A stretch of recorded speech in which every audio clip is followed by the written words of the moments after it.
Hello and welcome back to Inside the Ropes with Coach Mario.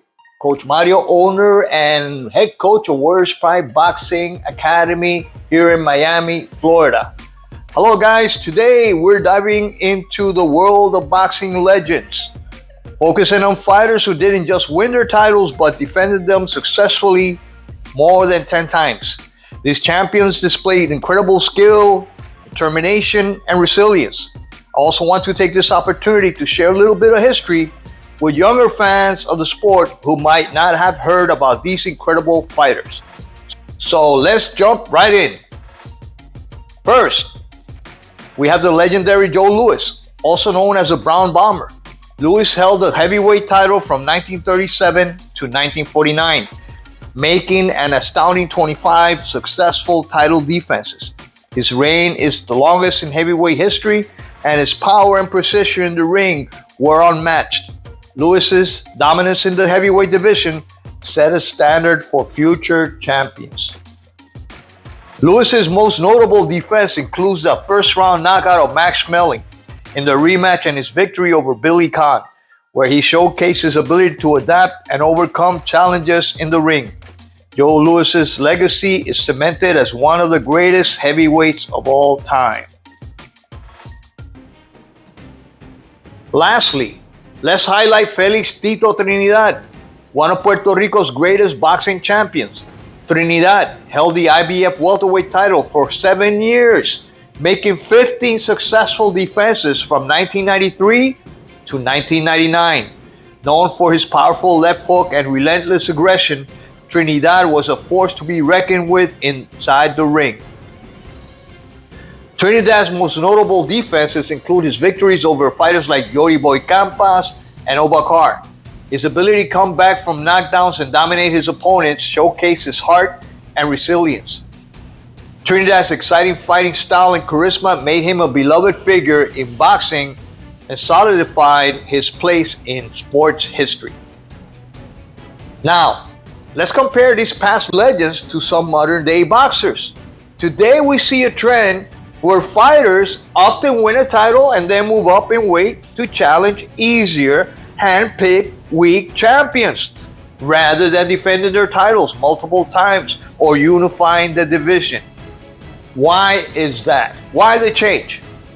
This strategy often means avoiding toughest competition and not giving fans the thrilling, high-stakes matchups they crave. So boxing nowadays, guys, has changed a lot. And for all those young boxing fans that are listening to this channel and are expecting to be hearing some news and some more information about modern-day fighters, we will get into that. But right now, my interest is in you guys learning a little bit more about the history of the sport. I mean, you can't love the sport if you don't learn its history.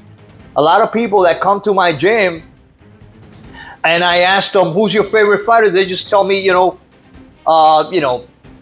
typical regular fighters from nowadays, but they barely recognize, or they don't recognize at all, or they know who these past champions were, like Roberto Duran, Sugar Ray Leonard, some of these great fighters like Tito Trinidad, and even going back a little bit further, Joe Louis. They all mention Mike Tyson and they all mention, modern day fighters like Floyd Mayweather, but they can't go back to the golden age of boxing. And that's the reason why I'm trying through this channel to share that knowledge, to share that passion and that love for the sweet science of boxing with new fans, with guys that really come up and start arguing boxing, but they really don't know the history of boxing. They really don't know much about boxing. They just been watching, regular fights. Nowadays, they even go and start their own channels, and you can see their content is lacking technical information, is lacking true knowledge of this boxing sport. But anyway, guys, now let's continue. Unlike Joe Louis, Julio Cesar Chavez and Felix Trinidad, who stayed in their divisions and defended their titles against all challengers, some current champions seem more interested in maintaining an undefeated record. Does that sound familiar, guys? And they cherry pick opponents. This approach can deprive the sport of the kind of legendary rivalries and unforgettable moments that define previous eras. Look at Teofimo Lopez. He wants to move up in weight and fight Terence Crawford. And he uses these techniques because he knows that's a fight he's not going to get. Terence Crawford is moving to 154. He's not going to stay at 147. So you see, they use this kind of strategy in order to give the appearance that they're really, trying to challenge themselves and trying to be great, like some people say about Canelo Alvarez when he moved up to fight B-Ball, where he had already fought at 175. So these are some of the things, the little tricks they use in order to have their fans fooled. Those fans that really don't know about the sport of boxing, the little tricks and what in the fight. Ciao.